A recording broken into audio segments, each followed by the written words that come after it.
Hi everyone, welcome back to my channel and thank you so much for joining me today. So today I'm going to be talking about the two different types of generalizations or statements of conceptual understanding. So if you're interested in this topic, then please keep on watching. Okay, so this week I'm going to be talking about the types of generalizations that we have, and we specifically have two types of generalizations being statements of conceptual understanding.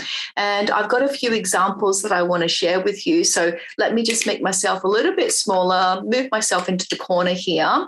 I think here, then I'm not going to be in the way. So we have overarching generalizations, and they may encapsulate a big idea of a whole unit or a year-long course. And here's an early years example in terms of data handling. So we understand that collecting information may reveal patterns that may have remained unseen. And so you can see that that's quite a big idea, an overarching idea that gives our units the breadth of understanding that we want our students to have. Now, we also have topical generalizations. They are more specific generalizations that actually drive specific learning experiences in the classroom. And they may encapsulate specific understandings for a unit. So we may have 4 to 7 topical generalizations in an elementary unit.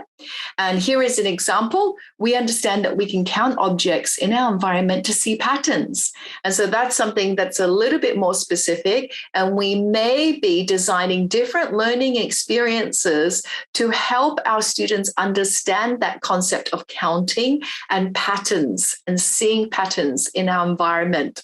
So let's have a look at another example on data handling. Here is an example of an overarching generalization. Students understand that handling data may reveal patterns that may have remained unseen. So that's quite a big idea, similar to the early years example.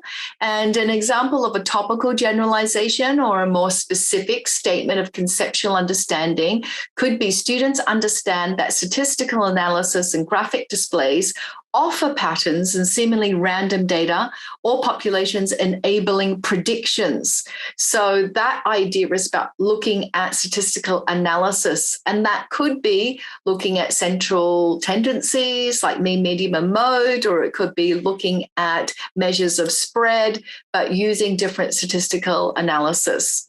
Okay, let's have a look at one more high school example.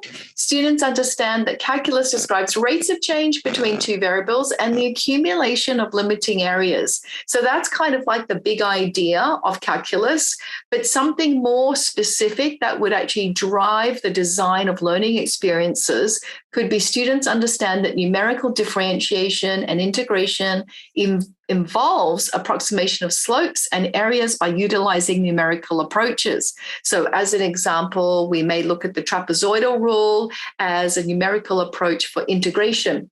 So I hope that you found these ideas useful, that we have big overarching generalizations that we often know as big ideas, and we have more specific topical generalizations that actually drive the specific learning experiences in a unit.